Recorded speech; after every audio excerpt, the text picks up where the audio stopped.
Бисмиллахир-рахманир-рахим. Ассаламу алейкум, урматтуу туугандар, кадырлуу мекендештер. Куранды туура окууну үйрөнүү сабагыбыз улантмакчыбыз.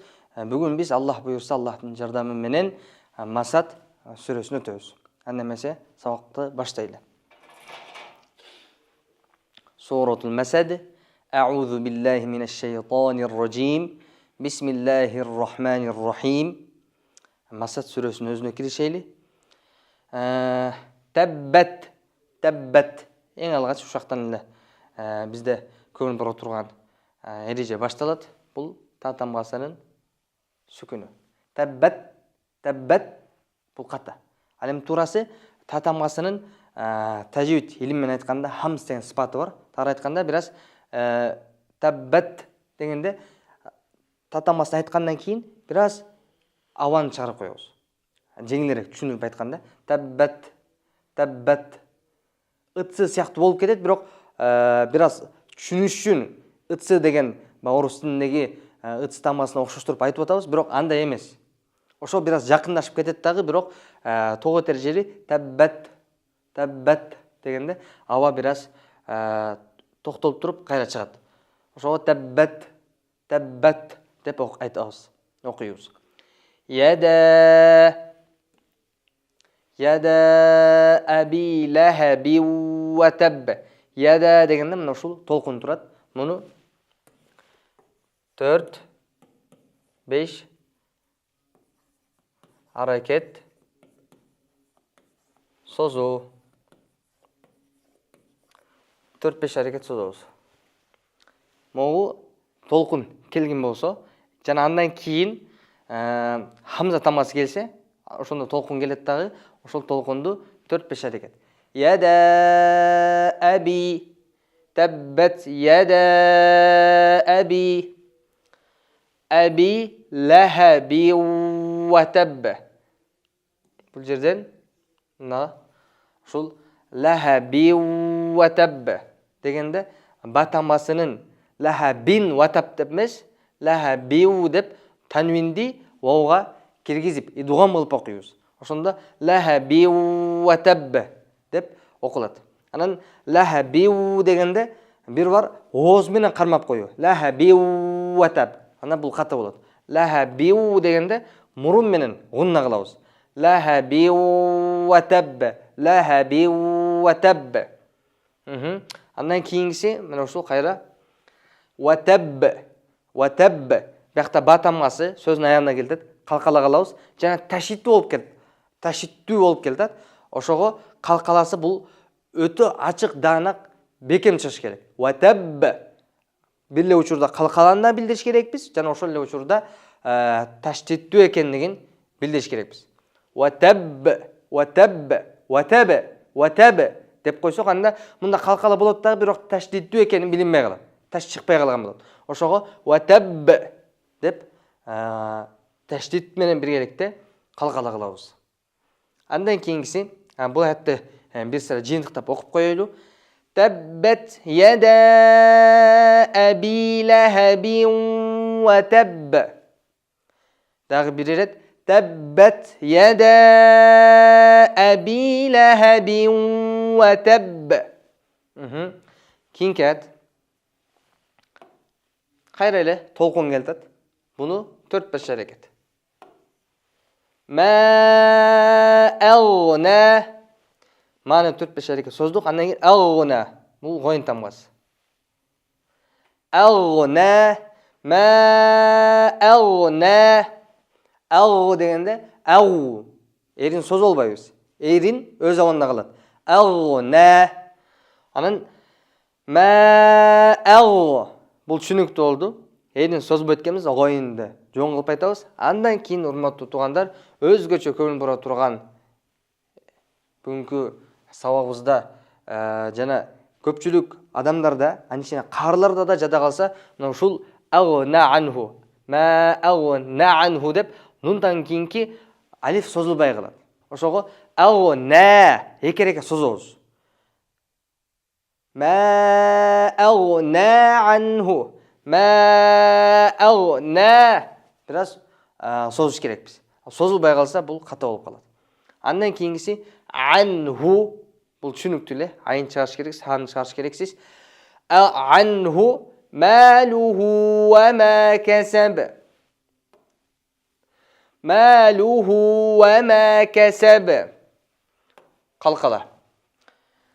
Жалпысынан жиынтықтап оқығанда ма агна анху малуху ва ма касаб. ма агна анху малуху ва ма касаб.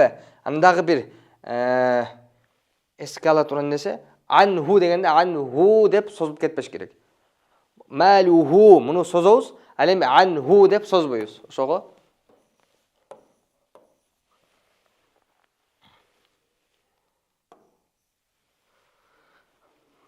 мұны ушундайча анху деп созып албайбыз. Андан эмесе кийинки аят саясла. Бул жерден дагы са йо деп саяс ла сөзүндө я тамасын са йосла деп окуган учурлар кездешет. Эмне үчүн? Анткени я тамасы ичке, андан кийинки тама сот жон.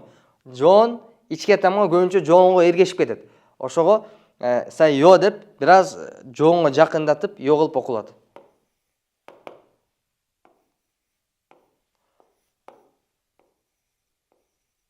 Сайос, бұл қата. Ошого саяс, саясла, сайо, бұл қата. Саясла наран. Ғунна ихфа қылауыз. Наран заты. Ихфа дегені танвинден ғуннасын, андан кейін зәлтамасының шығат туран жерден. Зәлтамас қайсы жерден шығат? Тілдің ұчы қашқа тишінің ұчына тиген жерден шығат. Ошондо наран зата лахаб. Наран зата лахаб. Лахаб қалқала. Жиынтықтап оқығанда саясла наран зата лахаб. Түшүнүктүү болду. Эми кийинкиси ва имраатуху. Бұл жерден ушул хамза васыл деп коет. Ушул узун таякча, башында калпагы бар, баш кийими бар. Бул хамза васыл. Бул качан вау тамгасы жок деп элестеткенде, ошондо бул жардамчы катары имраатуху деп окулат. Бирок мунун учурда окулбайт, анткени андан мурда вау тамгасы бар, ошол жетиштүү. Ошого ва имраатуху айтмакчыбыз, бул узун таякча, бул окулбайт. Того тер жери. Ва имраатуху ханы созобуз. Хаммалатал хатаб. Хамма. Ошол жерден ошол мим тамгасы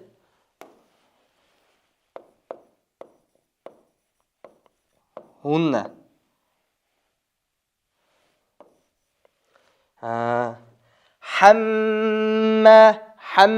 Хаммалатал ғунна қылауыз. Екі әрекет. Хаммалатал хатаб. Ба тамасы қайралы. Қалқала қылып титіретіп оқиыз. Түшініктілі. Маса сүресінің ақырғы аяты. Фи жидиха. Бұл жерден қатарынан созыма тыбыштар келді. Фи созауыз. Жи диха. Үчөнү шашпастан толук созобуз. Толук дегенде эки аракет созобуз. Мындай чыкканда созбой койбойбуз. Фи жидиха хаблум. Сөздүн буга чейин жалаң лахабы, хатабы, касабы деп сөздүн аягына келип аткан. Эми сөздүн ортосунда калкала келди. Батама сүкүндү. Хаблум эмес. Хабы калкала титретип окуйбуз. Хаблум мим масад. Хаблун болуш керек эле, танвин менен. Танвинден кийин мим тамгасы келди, ошондо танвин мимге идгом болуп кетти дагы, эки гунна болот. Идгом танвин мим тамгасы идгом болду дагы, ошондо гунна менен мим тамгасы окулат. Хаблум мим масад. Бул жерден дагы нун тамгасы мимге киргизилди, идгом болду. Ошондо нун окулбай калат. Хаблум мин масад. Бул жерден нун тамасы окулбайт.